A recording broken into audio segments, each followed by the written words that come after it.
Ripple CEO Brett Garlinghouse. He joins us right now. And you know, David, some say Ripple could be the next Bitcoin. What do you think, Brett? Is that a compliment that Ripple could be the next Bitcoin? Well, I think if we're solving a real problem and it's at scale, then I think it's a compliment. I think the most important thing that is going on in crypto is understanding what is real and what is just hype. Some, I think, may look back on Bitcoin and find that it was the Napster of digital assets. What I mean by that is Napster was the first to digitize music and demonstrate, hey, if you digitize music, you can do a lot of cool things with that.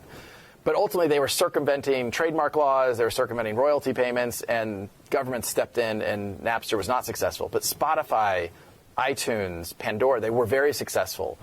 I think what you'll find is that maybe the next generation of digital assets ends up solving some of the original problems that Bitcoin set out to solve. So RippleNet is trying to take on Swift.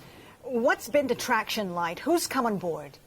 Well, it's interesting as you step back and look at this. If you and I decided we were going to send $10,000 to California today, the fastest way for us to do it would be to drive to the airport and fly it there.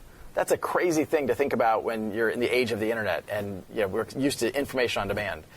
When we think about the customers that have come on board, it's because we're solving that real problem. We're changing the nature of a payment taking days to settle to California to seconds. So we now have well over 100 customers ranging from some of the biggest banks in the world to payment providers to the Western Unions and MoneyGrams, Linlan Pay out of China. How many banks? It's over 100. I actually don't know the exact number now. Last time we announced it publicly, we said over 100. We'll probably announce the next one when we get to over 200. We're signing up more than a bank a week now. The thing is, it's not the number of banks. It's the volume for sure out there. What kind of volume are you looking at? Well, we've had one that we can talk publicly about is we have one corridor run by SEB, which is one of the first or second largest bank in Sweden, has done over $1 billion USD equivalent through one corridor. So while on the global macro scale, we're still just getting started. I think we're on mile one of a marathon, but we've crossed that starting line. Like, this is real activity in production systems where customers are really benefiting from that. We clearly have a long way to go, and the overall maturity of the digital asset market, I think, has a long way to go. But if we keep going back to let's focus on a real problem and solve a real problem for real customers, I'm really optimistic. You have several products. We talked about the system, RippleNet. You also have a digital token, which is the XRP. How's the XRP doing? Because we saw it surge 1,300%. Right. So XRP actually was the best performing digital asset in 2017. It was up, I think, something like 25,000%.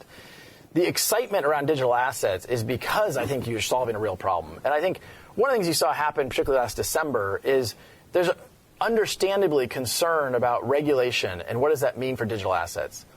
From the get-go, Ripple has worked with regulators, and we have worked with regulated institutions like banks where there isn't regulatory uncertainty.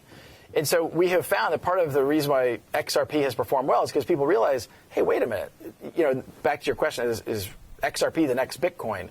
If we work with the system to solve this problem, and we can solve that problem at scale, a problem measured in the trillions of dollars, then there's a lot of opportunity to create value in XRP. But how can there be clarity on regulation when different countries are adopting different strategies when it comes to regulation? And the other thing as well is volatility.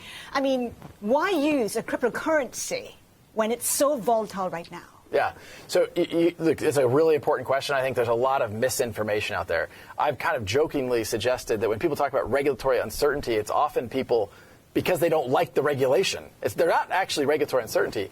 If you think about a XRP transaction from one regulated financial institution, a bank or a payment provider, they're doing what's called a KYC check, which references Know Your Customer. There's a global regulatory framework around KYC.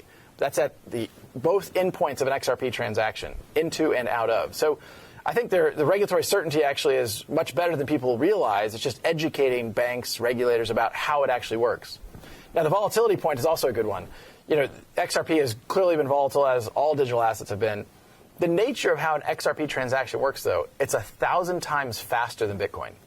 So the volatility risk you're taking around XRP is only for 3 seconds. So the volatility risk ends up being very, very, very, very small because it's so fast. For XRP, you've been looking at banks. If you take a longer-term period, who else are you targeting for XRP? What would make sense?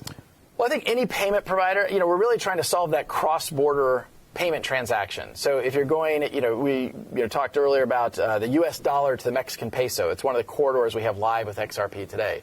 You can hold a U.S. dollar, sell that dollar, and buy XRP.